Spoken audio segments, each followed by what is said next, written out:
Ed Lavendera, thanks so much. Ed mentioned CNN's reporting that Secretary Noem didn't authorize FEMA's deployment of urban search and rescue teams until more than 72 hours after the flooding began, according to multiple sources.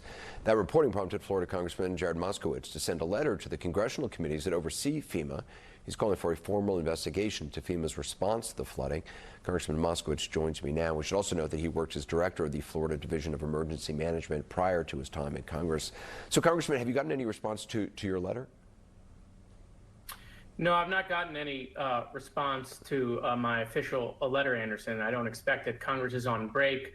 But when we get back on Monday, I'll be going to see the chairman and ranking members of both committees, because the idea that FEMA did not send or activate, because FEMA doesn't have swift water rescue crews. These crews are located in other states. They were either located in New Orleans, they were located out of Omaha, or even out of Florida, where Task Force 1 and Task Force 2 are located. The idea that they weren't activated within 24 hours, and it took 3 days for the secretary to make that decision, is not only unconscionable, I've never even heard of FEMA doing that. These decisions usually get made quickly. They get made by the FEMA administrator, and that's part of the problem here, is that, you know, look, we've known for a while that FEMA's needed reform. There's lots of reforms that have been proposed. But what the secretary has done is actually broken the agency to the point that the only person who can make a decision is the secretary, no longer the acting administrator, who, by the way, hasn't even been on the ground. Again, that is unprecedented. The idea that the FEMA administrator is not on the ground with the president, always travels with the president, always travels with the secretary to a disaster area. He's not there because he's got no experience in disaster management. And so these decisions, Anderson, not only have not made FEMA more efficient, not only have not reformed FEMA, they've made FEMA slower, the direct opposite of what we need to accomplish.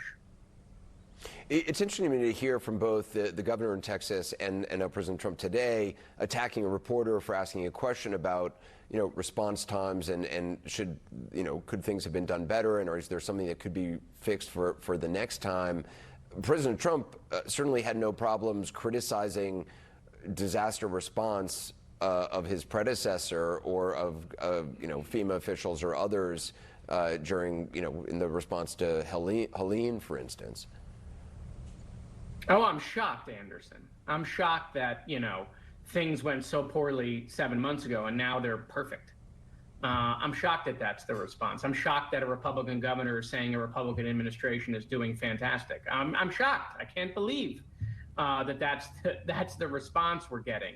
The truth is that President is correct. The people on the ground, those first responders, those folks that are dedicating their time, right, the charities that are there, they are heroes. But the point of government in this instance, the point of FEMA, is to organize this. It's to direct it. It's to be the conductor of all of the pieces, the moving parts. And that's what is missing. And I will tell you, the response to Texas is either on par or slower than the response to the floods that were in North Carolina that the president criticized.